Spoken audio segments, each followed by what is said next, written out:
오늘 하나님 말씀을 받을 때 늘 예배할 때마다 강조하는 거지만 하나님 말씀을 믿음으로 또 순종하고자 하는 마음으로 그리고 또 충성하고 기쁨으로 감사함으로 받겠습니다 하는 마음을 할렐루야 실어서 하나님 앞에 하나님 전에 올려드리십시다. 그러니까 할렐루야 할 때는 할렐루야는 말은 여호와를 찬양하라 라는 뜻인 것은 여러분 다 알고 있습니다.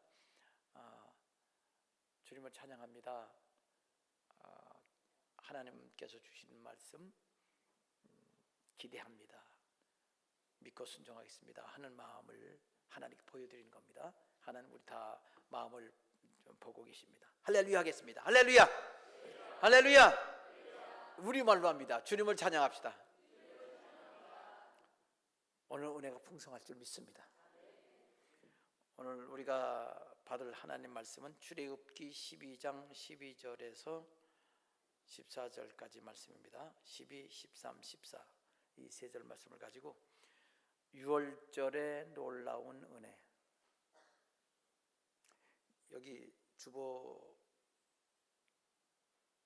주보를 보면 그 설교 제목에 6월절 다음에 괄호를 치고 성찬이라고 했습니다.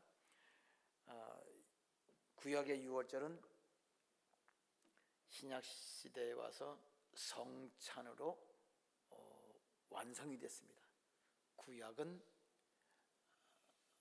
예언이고 신약은 그 예언이 성취된 겁니다. 그렇기 때문에 구약과 신약은 그 기록이 다른 것 같아도 실제 내용은 똑같습니다. 그 표현을만 가지고 얘기한다면 구약은 모형적 또는 상징적, 비유적이라고도 표현할 수 있습니다. 다 비슷비슷한데 조금씩 달라요. 근데 같다고 해도 괜찮습니다. 그것까지 국어학자도 아닌데 그거 굳이 자세하게 나눌 필요는 없고 상징이나 모형이나 비유, 또 그림자 그렇게 봐도 됩니다. 구약에는 그렇게 되어 있고 신약에는 이제 그 예언이 성취된 것이면서 그 예언의 형식은 지금 말하듯이 모형, 그림자, 또 비유, 상징 이런 형식으로 쓴 거지요. 자, 예언인데 신약 시대와 성취됐습니다. 내용은 같아요. 근데 구약에는 이렇게 모형적으로 표현됐다라는 거예요. 그럼 내용은 완전히 본질은 똑같아요. 본질은 똑같습니다. 그런데 이미 구약에 있는 내용을 똑같이 신약에 쓸 필요는 없잖아요. 그렇죠? 우리가 참고하면 되니까. 그러면 신약에는 구약이 성취했다는 내용이 있고 동시에 신약에서 강조하고 싶은 내용이 하나님께서 그거를 기록해 줬죠. 근데 구약에 있는 것도 연결시켜 줬습니다. 똑같은 내용이 있어요. 왜냐하면 연결고리가 있어야 이게 그 얘기다, 내용은 같다 하는 그런 내용이에요. 연결고리는 있다. 그러면서 또 하나 중요한 교훈은 신약에는 영적인 것을 우리에게 알려주고 계시는데 그럼 그것만 있으면 되지 않냐? 아니에요. 구약을 알게 되면 신약에서 놓치기 쉬운 내용들, 신약에서는 이렇게 표현되어 있지 않은 내용들이 구약의 모형을 통해서 더 잘 쉽게 알게 해줘요. 그래서 신약은 진리의 핵심적인 답변이라고 그러면 구약은 그 영적인 핵심적인 진리를 구약에서는 우리 생활 속에 구체적으로 적용할 수 있게 또 이해하기 훨씬 쉽게 그리고 더 구체적으로 설명해 놓은 그런 모습을 갖고 있어요. 그런 내용입니다. 그러니까 신약에서는 그냥 단순한 영적인 표현인데 구약 말씀을 듣다 보면 이렇게 자세하게 이렇게 하라는 뜻이구나 하는 그런 설명을 그 구약에서 볼 수 있습니다. 단 조심할 거는 모형은 원형과는 약간의 다른 것들이 있습니다. 제가 여러분에게 자주 쓰는 표현이 모형이라는 말로 우리가 잘 표현할 수 있는 거죠. 비행기도 실제 비행기는 진짜 사람 타고 날리는 거지만 모형 비행기는 사람이 안 타지요. 탈 수가 없지요. 모형적으로 만들면. 6월절의 놀라운 은혜라는 제목인데 6월절은 신약에서 성찬으로 성취되기 때문에 성찬의 놀라운 은혜라고도 그렇게 제목을 붙여도 됩니다. 그래서 6월절 가로 열고 성찬 닫고 가로 닫고 의 놀라운 은혜.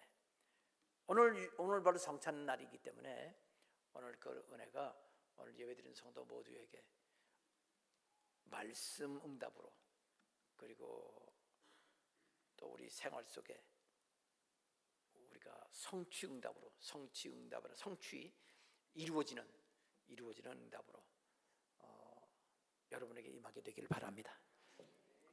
자, 이제 우리 성경 본문을 같이 읽어봅시다.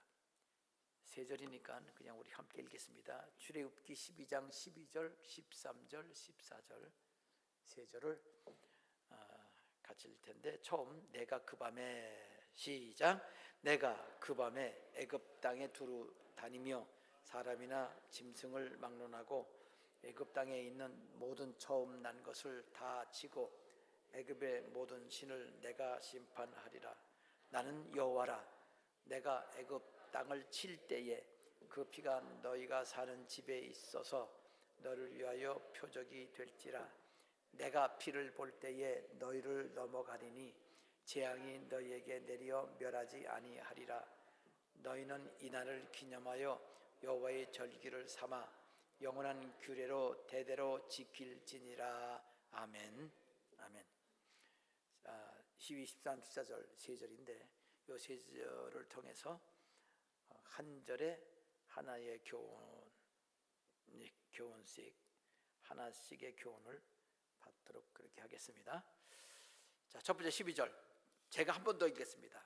여기 내가 그랬는데 하나님이 하신 말씀입니다. 맨 끝에 보면 나는 여호와라 이 말씀하시고 나는 여호와라 그랬습니다. 여호와 하나님이 모세에게 이 말씀을 해주시고 모세는 그 말씀을 들은 것을 기억하고 이스라엘 백성에게 가서 하나님이 이렇게 말씀하셨습니다 라고 전하라는 그런 말씀입니다. 내가 그 밤에 하나님께서 이 12장 이 앞부분에 1절에서 6절까지 말씀을 보면 거기서 은제 양 한 마리를 택해서 또 은제까지 이렇게 같이 데리고 있다가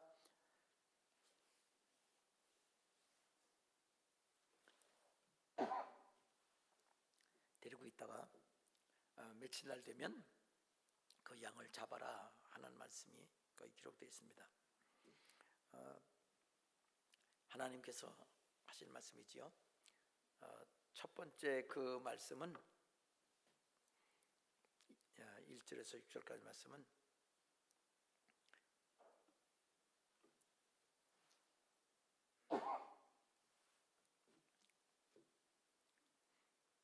하나님께서 이스라엘 백성도 각 가정마다 가정의 가장이겠죠. 아버지, 남편 되는 사람이 양을 한 마리씩 준비하라고 그랬는데 실제로는 그 어린 양은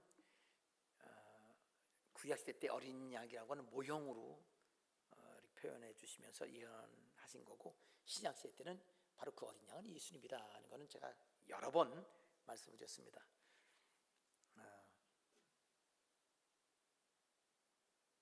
자, 이렇게 그 어린 양을 모세를 통해서 이스라엘 백성들에게 그 각 가정마다 하나씩 준비하라, 한 마리씩 준비하라 그랬는데, 영적으로는 그것은 하나님이 직접 이렇게 준비하셨다.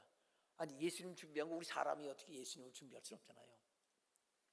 하늘나라에 계신 하나님과 하나님의 아들이신데, 그래서 하나님께서 이 땅에 때가 돼서 하나님이 계획하신 때에 예수님을 보내신 거지요. 하나님 직접 하셨다는 거를 처음 1절에서 6절까지 말씀드렸고, 그 다음에 7절에서 11절까지 말씀은, 그럼 그 하나님이 준비하신 그 어린 양으로 표현된 예수님, 그 예수님의 그 죽으심, 어린 양을 죽이는 거니까 예수 십자가에, 어린 양을 그냥 칼로 사람이 죽여요.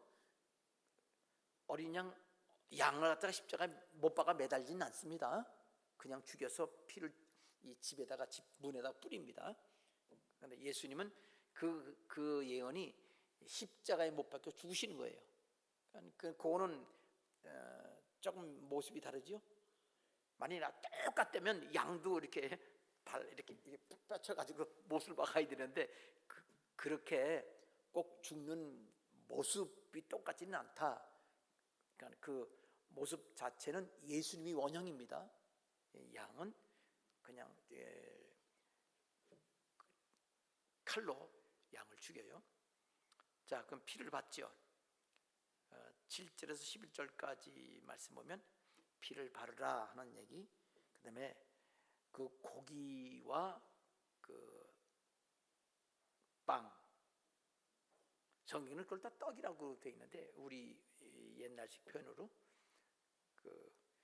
그래서 떡이라고 되어 있습니다. 한문으로는 무교병, 부풀리지 않은 빵, 부풀리지 않았으니까 과자라고 그래야 되나요? 하여튼 그건 주식입니다. 그 먹는 식사인데 무교병이라고 그래요. 병이라 그러면 주로 이제 과자 같은 거를 그렇게 한문으로 쓰는데,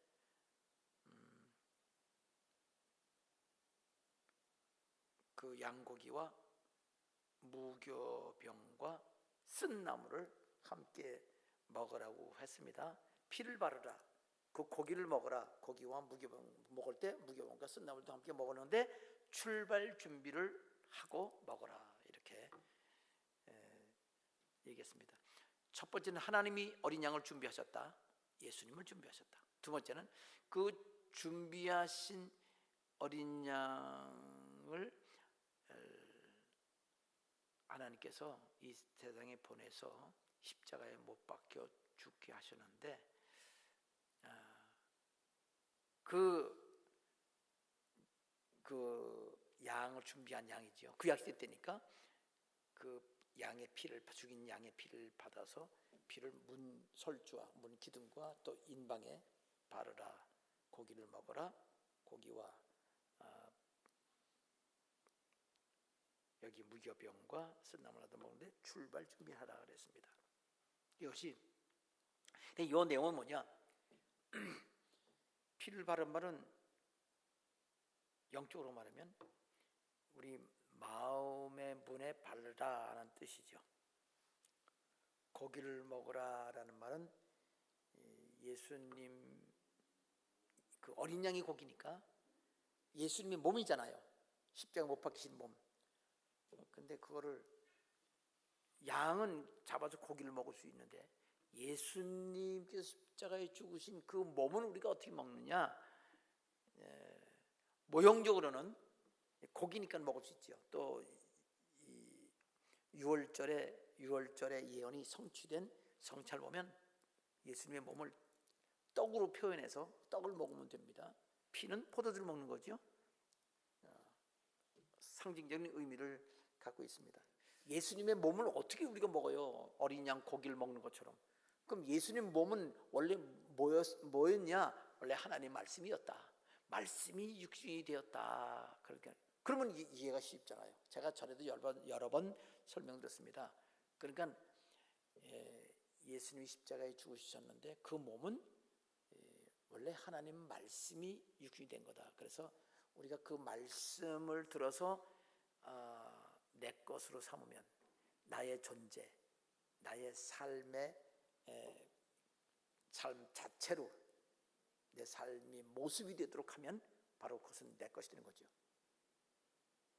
그러니까 그렇게 예수님의 고기를 먹는 겁니다. 피를 바르라. 우리가 뭐 피를 여기 그 어린 양의 피를 유월절 피를 바른다고 해서 뭐 진짜 뭐 사람 피 그거 하는 건 아니라고 말씀드렸습니다. 예수님 십자가에 달려 죽으시고 피 흘리실 때 그 밑에 있는 사람들이 피 받아 먹지 않았었어요. 사도 요한이 십자가 밑에 가지고 예수님 손에서 떨어진 피를 입 벌려 받아 마시지는 않았습니다. 그렇지 않습니다. 그럼 피는 뭐냐? 피는 생명이라고 그랬잖아요. 하나님은 생명이 무한대로 충만하신 분입니다. 우리는 생명이 그렇게 무한대로 충만하지 않아요. 60년, 70년, 80년, 뭐 90년 그 정도 살 정도로 생명이 있고, 또 나이가 들면 그 생명이 약해져요. 병들 들고 점점 늙어지다가 나중에 육신의 생명은 죽고 우리 안에 거듭난 영이 천사들에게 받들려서 하늘나라로 들어갑니다. 피를 바르면 어떻게 하는 거냐? 하나님의 이 생명을 우리가 우리 것으로 삼는 겁니다. 내가 하나님의 생명을 받았습니다라는 것을 표시하는 것을 의미하는 겁니다. 그래서 오늘 이 말씀을 보면 이 피라는 말을 계속해서 이제 피가 6월절에 간 피가 예수 어린 양의 피가 나오는데, 제가 지난번에 3월 달에 설명을 드렸습니다. 그거는 히브리서 10장 22절 말씀에 설명이 나와 있어요. 실제로 예수님의 피는 어떻게 바르냐? 믿음으로 받는 겁니다. 믿는 마음을 가질 때, 믿고 고백할 때, 그때 피가 발라지는 겁니다. 근데 이 양의 피는요, 그 한 가정에서 그 양을 그 가장 아버지겠죠? 아버지가 양을 잡아서 자기 집 문에다가 바르는 겁니다. 그러니까 그 아버지가 누구냐? 아버지도 모형이에요. 그러니까 양을 준비한 거는 각 가정마다 그 아버지가 준비를 하겠지요. 그런데 실제로 예수님은 누가 준비했다고요? 하나님 아버지가 진짜 아버지예요. 하나님 아버지가 준비한 거예요. 그 아들을 십자가에 내어 주시려고 십자가의 희생 제물로 준비하셨다가 보내신 거란 말이죠. 그 아버지가 한 거예요. 그러니까 피는, 양의 피는 옛날 모세 때는 양의 피 누가 발랐다고요? 아버지가 발랐겠지요. 자, 그러니까 생각해 보세요. 우리 마음의 문에 피를 바를 때 내가 나한테 바르는 게 아니에요.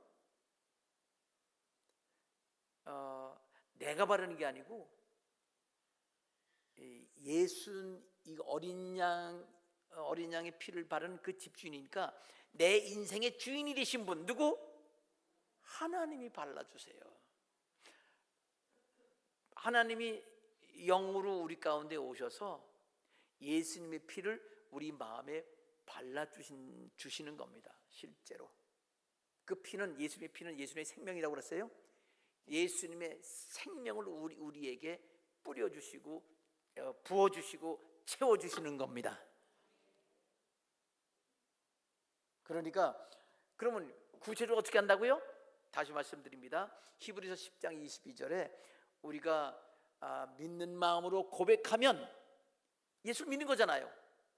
예수를 믿으니까 하나님이 오셔서 그 예수님의 생명을 우리에게 부어주시고 뿌려주시고 충만하게 해주시는 겁니다.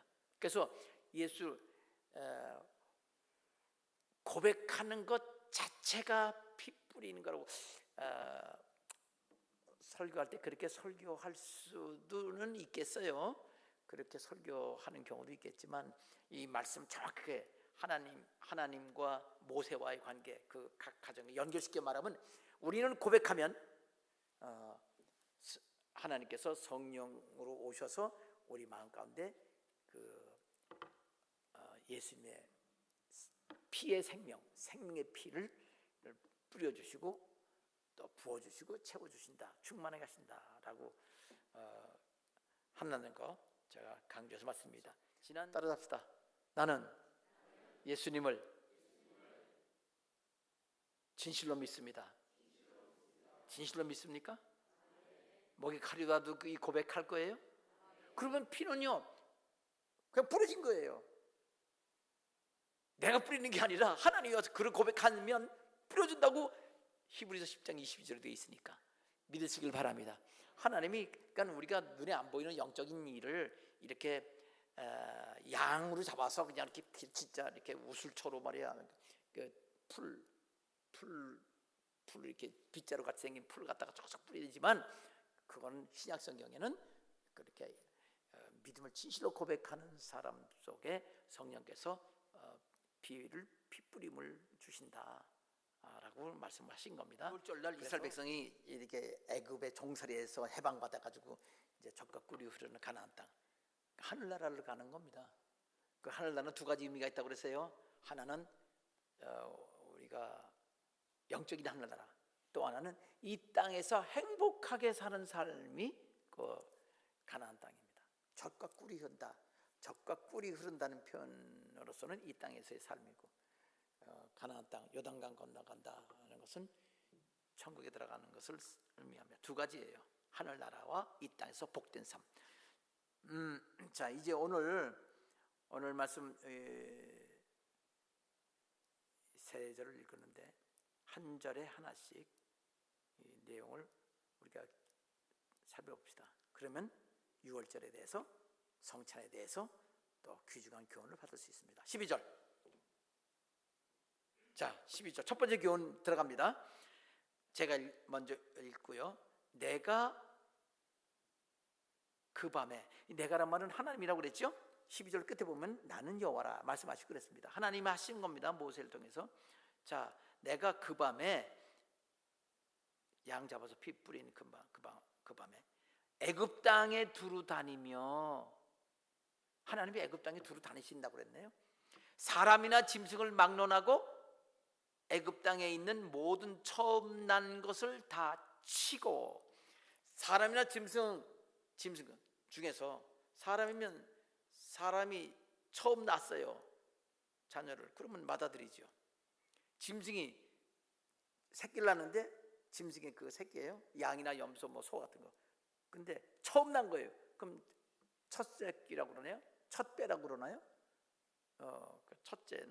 첫 번째로 난 짐승이 있습니다. 새끼 짐승. 그거를 처음 난 것을 하나님이 다 친다고 그랬어요. 친다는 말은요, 친단 말은 이 손으로 때리는 거, 뭐 그런 걸 친다고, 주먹으로 이렇게 치는 거죠. 근데 이 문맥을 보면 이 앞 내용은 결국 죽인다는 뜻입니다. 이 6월절 날 애굽에 있는 각 집마다 그 맏아들이 다 죽어요. 짐승, 소, 양, 염소, 그 짐승들의 첫 번 난 그 새끼들 다 죽여요. 하나님이 직접.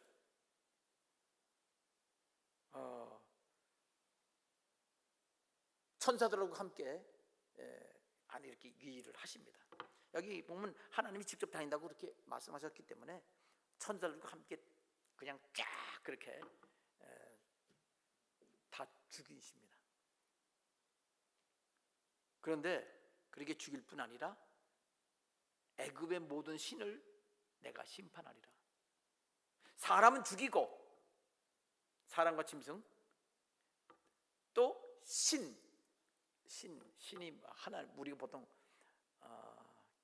우리가 신앙생활할 때 하나님이라고 부르는 그 하나님을 한문으로 쓰면은 신이 되지요. 신. 그러면 이 신자는 뜻이 뭐예요? 하나님이라고 그러지요. 그래서 하나님 신자라고 그래야 되죠. 근데 우리 한문 배울 때 뭐라고 배웠죠? 무슨 신? 귀신 신. 왜 귀신 신이라고 그래? 하나님 신이라고 그러면 더 좋을 텐데.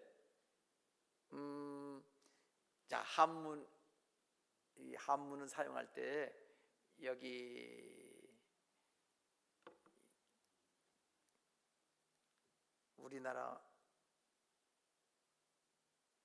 우리나라에서 하나님을 안 믿어서 그냥 한문을 사용하고 있어요. 옛날에는. 그러니까 그냥 귀신이라고 그랬어요. 사실 여러분, 신이라고 하는 거, 이 애굽 나라에서는요, 지금 애굽 땅에 이스라엘 백성이 고난 당하고 있잖아요.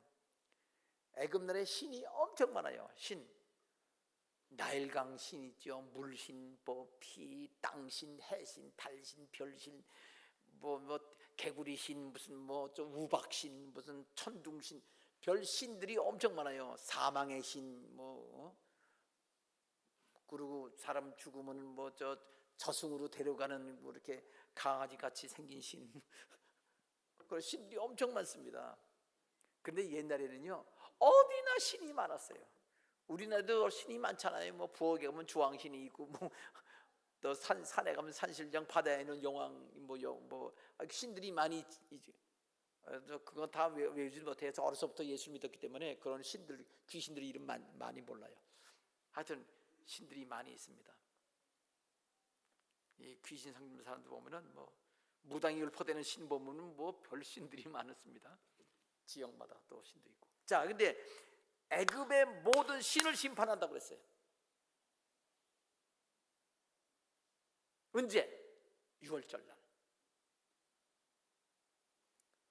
근데 왜 애굽의 신을 심판하시나요? 보세요. 지금은 사람의 한 가정의 맏아들, 또 짐승의 첫 새끼, 그다음 그런 거, 그다음에 모든 신, 왜 이렇게 죽이고 또 신을 심판하냐? 이건 애굽 사람들이 우상을 섬긴 거예요. 고린도전서를 보면은요, 고린도전서에 10장 말씀 보면은요, 우상 숭배하는 사람들, 하나님을 믿지 않는 그런 사람들, 이방인, 고린도서 10장 19절 20절에 이방인이 제사 드리는 거는 귀신에게 하는 거다 되어 있어요. 귀신. 여러분, 이 헬라어로 귀신과 하나님하고는 단어가 전혀 달라요. 한문은 전부 다 똑같이 신이라고 쓰지만 이 헬라어로, 신약성경의 헬라어는 하나님은 데오스라고 그러고, 귀신은 다이모니아, 이렇게. 데몬이에요, 데몬. 영어로는 달라요, 전혀. 근데 한문으로는 똑같은 신이라고 써요. 그러니까 하나님 안 믿는 사람들은 다 그게 하나님처럼 보이기 때문에 그래요. 이 세상 모든 만물이 자기의 운명을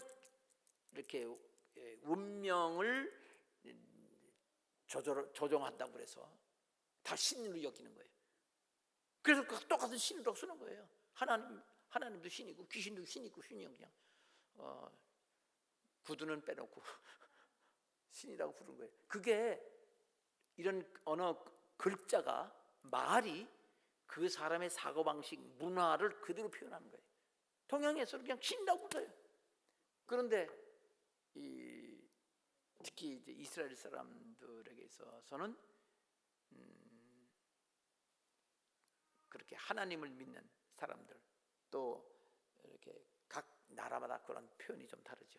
자, 그러니까 여기 모든 신을, 애굽 나라의 신이니까 이거 다 귀신이에요. 귀신.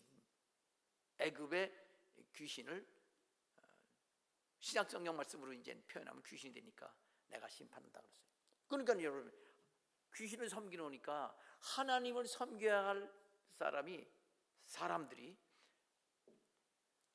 하나님을 섬기지 않고 하나님이 만드신 이 천사들, 그 중에서 타락한 그 천사의 그 우두머리는 마귀고, 그 우두머리 그 마귀의 쫄개를 귀신이라고 부르는 건데, 하나님은 대적하고 하나님께서 자기 하나님과 이렇게 견뎌보려고 대항하다가 쫓겨났잖아요. 자기가 하나님처럼 영광 받으려고.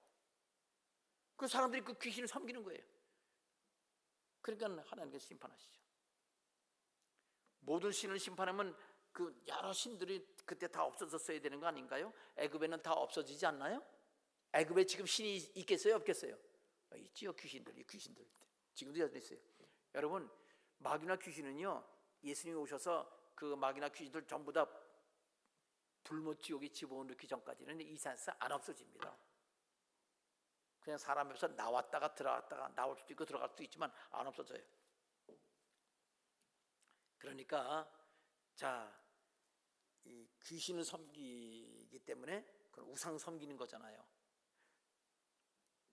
여기 우상 섬길 때면 여러분, 우상이라는 것은 눈에 보이는 어떤 물건이지요. 어떤 사람들은 여새꼬리에다가 이렇게 무슨 꼬리 그 너구리 꼬리 하나 달렸다고 하면서 그걸 이렇게 자꾸 만지면 복이 온대.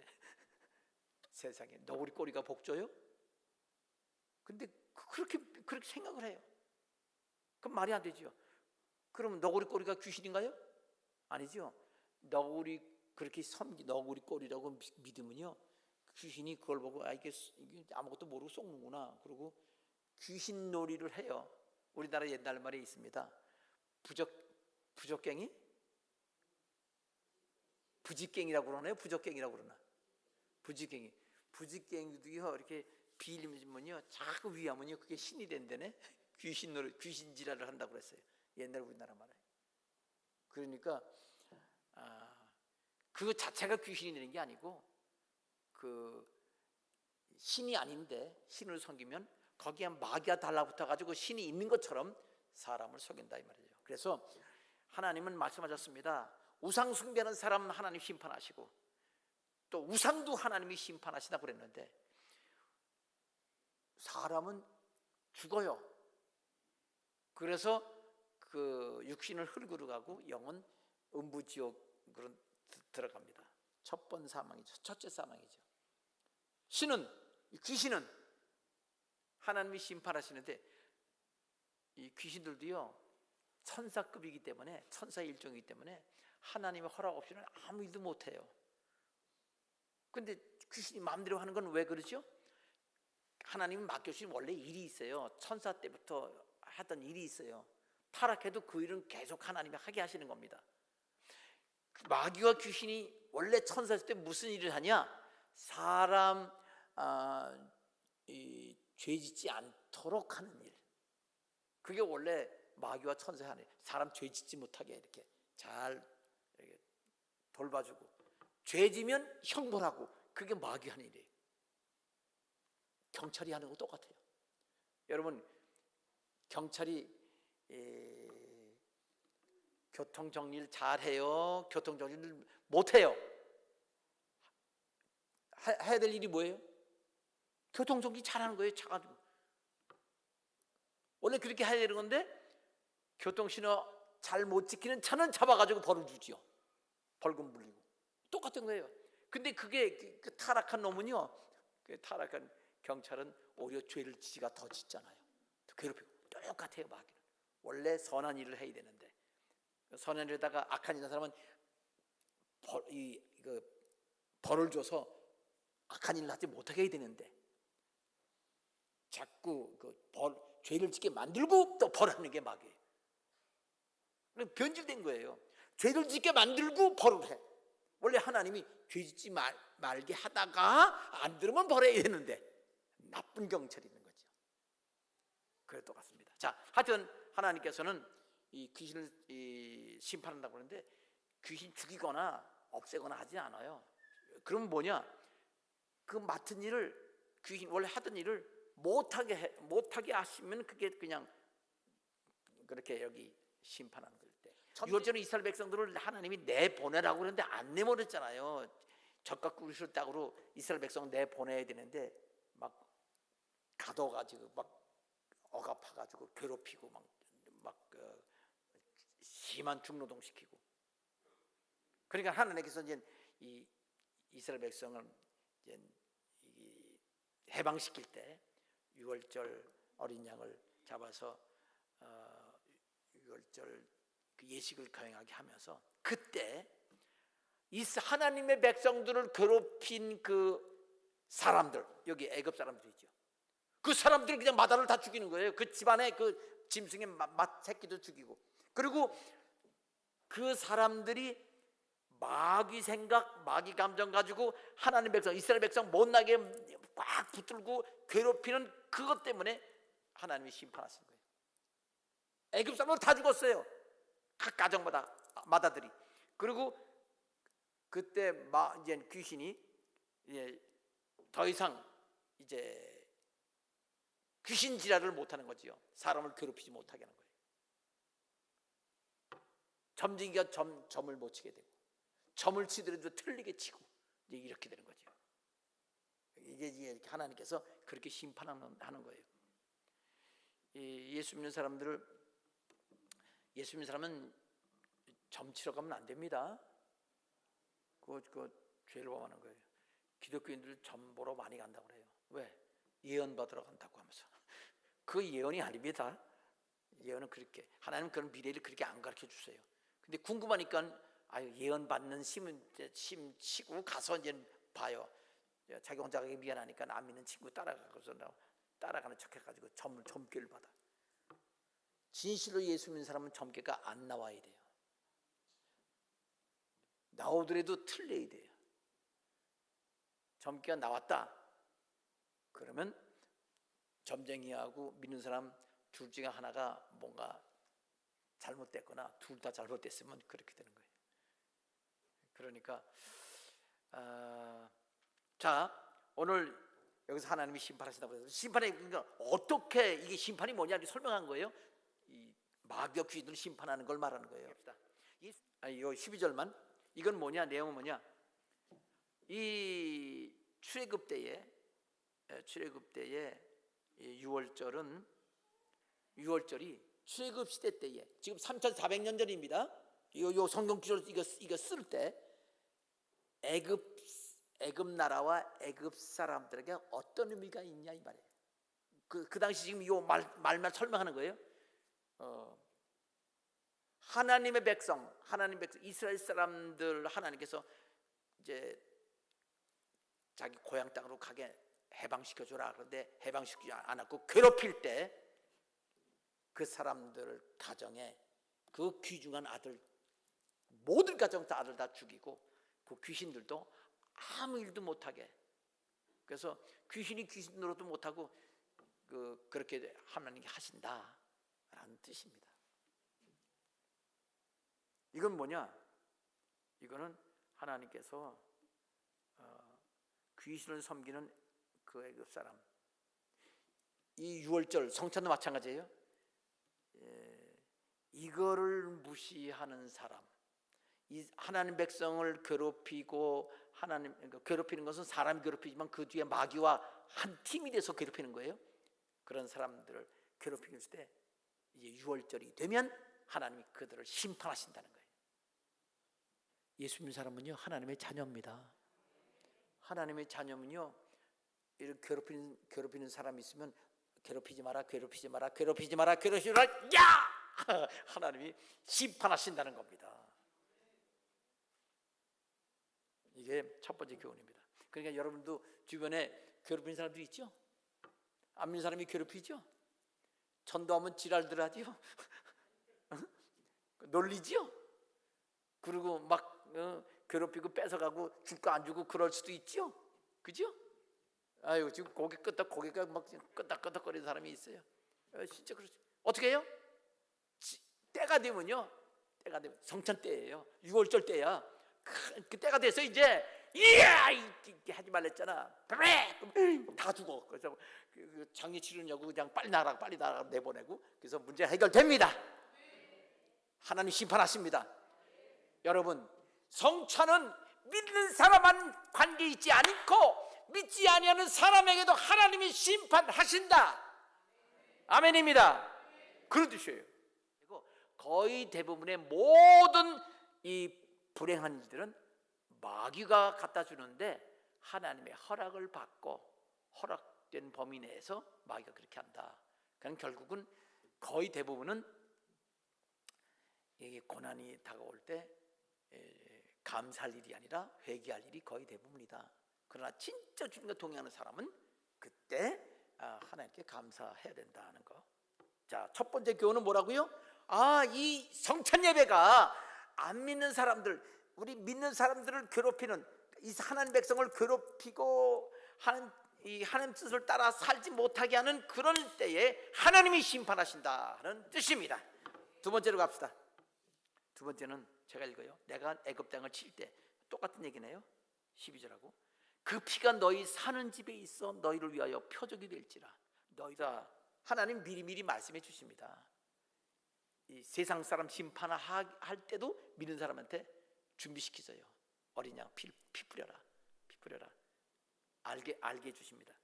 자, 애굽 땅을 칠 때 그 피 바른 집에 이제 하나님이 이제 천사와 함께 딱 갑니다. 근데 피가 문에 발라졌어요. 그럼 그 집 문은 안 들어가요. 넘어갑니다. 그냥 야 여기 피가 묻었네. 왜냐? 어린 양이 죽었잖아요. 어쨌건 여기 애굽에 있는 하나님은요, 원칙은 믿는 사람 안 믿는 사람 똑같이 취급해요. 그런데 똑같이 취급하시는데 단 믿는 사람에게는 피하는 방법을 가르쳐 주십니다. 그리고 똑같이 해. 그러니까 믿는 사람이 괜찮은 거죠. 피 뿌리면 괜찮은 거예요. 예수님을 믿으면 괜찮은 겁니다. 그 어린 양이 죽은 피는요, 원래 맏아들이 죽어야 될 텐데 대신 죽은 거거든요. 그러니까 피를 바른 거 보면은 이 집은 벌써 죽었구나. 죽은 것이 되는 거예요. 죽은 것이 되는 거예요. 자, 그러면 이걸 좀 더 그 실감내게 말하면요, 안 믿는 사람은 천사가 들어가서 그 맏아들 죽였어요. 그럼 어떻게 될까요? 그러면 죽었으면 피를 흘렸겠죠? 그 피를 가지고 그 집 대문에다가 표시를 해요. 그래서 다른 천사가 지나가다 이 집에는 양의 피가 아니라 진짜 아들 피네. 여기 집은 아들 죽었구나 하고 또 넘어가.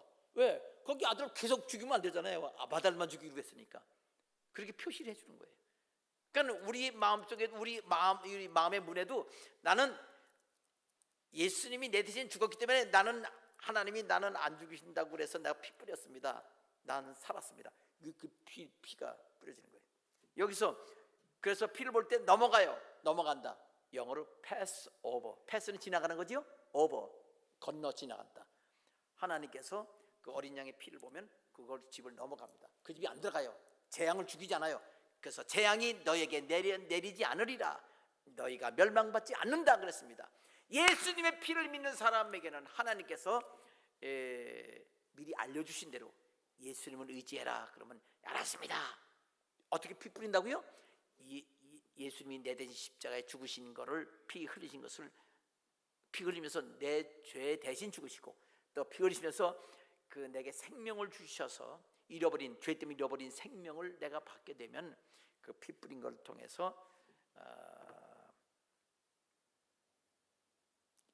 애굽 사람들 당하는 그 죄를 받지 않게 됩니다. 벌을 안 받게 됩니다. 자, 그러니까요, 항상 예수님을 의지해야 돼요. 만일 우리가 예수 믿는 사람이 어려움을 당하잖아요. 안 믿는 사람이 괴롭히고 그래요. 마귀가 괴롭혀요. 그럴 때 예수님을 피를 의지하지 않으면, 믿는데도 의지하지 않으면 같이 당해요. 피를 뿌려야 되잖아요. 그러니까 늘 예수님의 피를 우리가 고백해야 돼요. 예수님은 저를 위해서 죽으셨습니다. 이렇게 고백해요. 주님 의지하는 거. 그러니까 하나님이 그동안 이렇게 지켜주신 거는 우리가 늘 고백하고 전도하기 때문에 하나님 지켜주시는 거예요. 자, 이 오늘 말씀, 이 12장 13절은 무슨 뜻이냐면은 6월절이 하나님의 백성에는 무슨 의미가 있냐? 무슨 의미가 있냐? 하나님의 심판이 임하지 않는다. 하나님이 심판을 내리지 않는다라는 뜻입니다. 죄 용서 받았기 때문에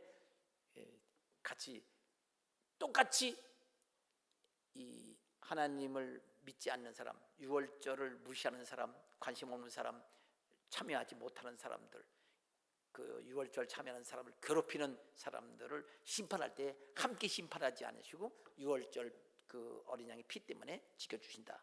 하나님이 지켜주신다. 그것이 6월절의 의미입니다. 세 번째로 가겠습니다. 14절 세 번째 교훈입니다. 너희는 이 날을 기념하여 여호와의 절기를 삼아 영원한 규례로 대대로 지킬지니라. 자, 이거는 무슨 뜻이냐면요, 6월절이에요. 그럼 이스라엘 백성 해방 받았잖아요. 그런데 하나님 말씀하십니다. 이 날을 기념해서 그냥 대대로 매년 영원토록 지켜라. 왜 이렇게 아니 해방 받았잖아요. 또 왜 우리 또 지키라고 그래요? 그냥 기억해가지고 그 아들 살았어요. 아들 안 죽고. 그래서 해방 받았어요. 아들 안 죽고 해방 받았어요. 이거 좋은 일이지요. 그냥 좋아하라고요? 보십시오. 이건 무슨 의미냐면요, 이 6월절이 지금 우리들에게 어떤 의미가 있냐요. 자, 6월절이 몇 년 전이라고요? 실제로 있었던 모세 3400년 전이에요. 그런데 그것이 지금 우리는 6월절이 원래 예수에 대한 예언이라고 그랬지요. 예수님이 1400년 뒤에 오셨어요. 그 모세보다 실제 오셔서 십자가 죽으셔서 해결했어요. 우리 믿어서 피 뿌림 받았어요. 자, 피 뿌림 은혜 받았죠? 예수 믿을 때. 예수 처음 믿을 때 피 뿌림 받았어요. 한 번 믿으면 그게 진짜면 죽을 때까지 안 변해요.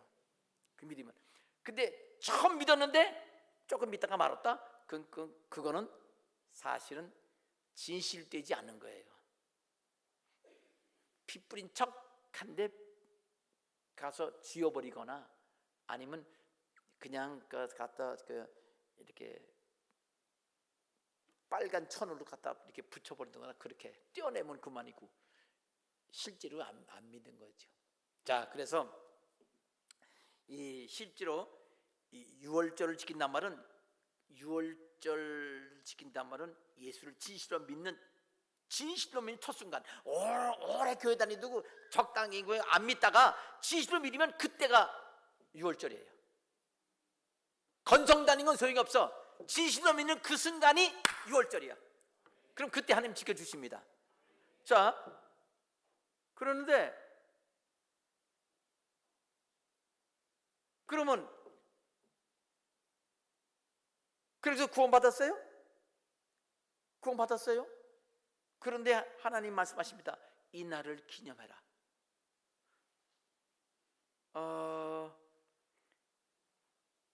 여기 우리에게 무슨 의미가 있냐는 알면요, 예수님을 알아야 돼요. 6월절은요 매년 그렇게 하라고 그랬어요. 그러면서 영원히 하라고 그래요. 구약만 보면요 우리도 양 잡아주고 피 뿌려야 돼 집에다가. 그런데 그렇게 하면 안 돼요. 왜냐하면 그건 모형이고 그건 그림자니까. 실제로 예수님의 예언이잖아요. 그럼 예수님 보십시다. 예수님께서 이 땅에서 십자가 죽었다가 3년 만에 부활하시고 자 승천하셨어요. 그래서 교회가 탄생했어요. 그 마가의 다락방에서 120명이 기도하고 성령 세례 받고 교회가 시작됐어요. 자, 그러면 여러분 초대교회 때 2000년 초대교회 때는요 예배 때마다 성찬을 했어요. 예배 때마다 1년에 한 번 6월절 1년 6월절 날이죠. 그때만 한 게 6월절 그 절기 때만 한 게 아니라 예배 때마다 그렇게 했어요. 왜? 1년에 한 번 우리가 그 하나님께서 이렇게 우리를 해방시켜 주는 게 아니고 매일 매 모일 때마다 하나님의 그 해방, 하나님의 은혜를 받으라는 뜻이에요. 그러니까 여기서 말하는 거 뭐예요? 영원한 규례를 대대로 지키라. 1년에 한 번씩 계속 해라는 뜻이 아니라 실제로 초대교회 때 예수님 오신 다음부터는요 승천하신 다음에 매번마다 예배 때마다 성찬을 했단 말이에요. 그 말은 뭐예요? 예수님의 피를 우리가 믿고 고백하는 것은 늘 하라는 얘기고 늘 주님의 피를 고백하라는 뜻입니다.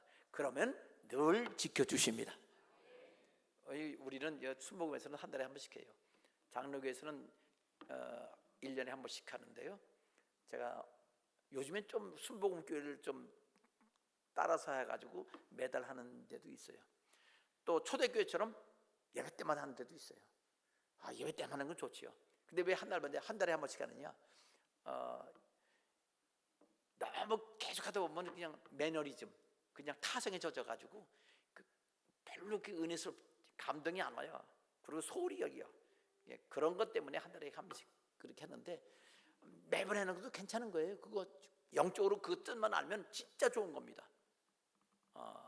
그러니까 자 오늘 이 14절은 뭐냐? 지금 우리에게 무슨 의미가 있냐? 이거는 이 예수 믿어서 천국 간 거는 이게 첫 번 믿으면 끝나요. 진실로 믿으면 그거 하나로 끝나. 끝나는데 이 땅 사는 동안에도 늘 어려운 문제에서 우리가 이렇게 하나님 기도응답 받고 문제 해결 받고 하려면 늘 도와주셔야 되잖아요. 우리 옆에 사람이 괴롭히는데 뭐 한 번 괴롭히고 말아요? 계속 괴롭히잖아요. 왜? 우리 계속 주님 의지하는 거예요. 여러분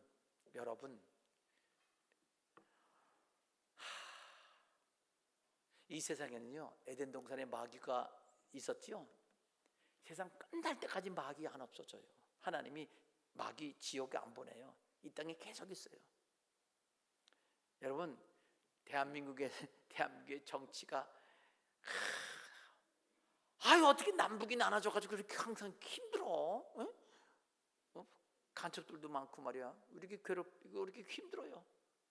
좌파들도 또 많아 또. 그거 왜 그래? 좀 우리나라 대한민국이 좀 편안하면 안 되나? 여러분 그 미국은 괜찮을 것 같아요? 미국도 좌파가 있어. 민주당이 좌파야 거기도. 어디나 마찬가지예요 세상은. 그럼 어떻게 해야 돼요? 세상 떠날 때까지 우리는 이제는 세상 떠날 때까지 교회에서는 한 달에 한 번씩 성찬이지만 6월절 성찬이지만 우리는 영적으로는 매 순간같이 6월절 예수님의 피를 우리가 고백하는 나 때문에 십자가 죽으셨고 그래서 나는 살았습니다. 오늘도 예수님 때문에 삽니다. 그렇게 고백함으로써 마귀가 우리한테 오지 못하고 하나님도 막 심판하시다가 여긴 아니지 여긴 피가 예수님의 피 뿌린 것이지 샥 넘어가가지고 우리를 하나님께서 안전하게 해주신다는 걸 믿으시기 바랍니다. 한마디로 말해서 지금 우리 믿는 사람들에게 기도응답해 주시고 또 우리가 특별히 하나하나 일일이 기도하지 않아도 하나님께서 필요한 거 하나님 보시기에 믿음이 되어 있다 하는 믿음의 분량만큼 지켜주시고 안전케 해준다는 걸 믿으시기 바랍니다. 아멘. 세 가지 말씀드렸습니다. 6월절은 안 믿는 사람들에게 하나님 심판이다. 믿는 사람들에게 하나님께서 문제 해결이다. 그리고 지금 우리들에게는 하나님께서 기도응답해 주신다 하는 뜻인 것을 아시고 성찬을 소홀히 여기지 말고 성찬 예배 때 믿음의 고백입니다. 떡이 예수님의 살로 변하지 않아요. 포도주가 예수님의 피로 변하지 않습니다. 그러나 예수님께서 똑같은 일을 행하시고 죽으시면서 일했습니다. 그러니까 성찬할 때 예수 죽으셨지? 이 성찬 하시고 나서 그날 죽으셨지? 그러니 그러면서 내 살이다 내 피다 이렇게 말씀하셨으니 이렇게 떡을 잘라내고 조각 내고 또 포도주를 큰 병에서 따라서 줄줄 한 것처럼 예수님 몸에서 피 흘리시고 깨뜨리신 것처럼 그거를 상징하고 기억하라고 그랬구나. 예수님의 죽으심과 피 흘리심을 기억하는 장치예요. 반지가 결혼이 아닙니다. 그러나 반지를 보면 결혼하는 날이 생각나는 것처럼 생각나게 하는 거기 때문에 그 생각나게 되면 그것이 바로 그날 우리 생각이 바뀌어지고 마음이 바뀌어지고 새로워질 때마다 응답 주는 걸 믿으시길 바랍니다. 기도하겠습니다.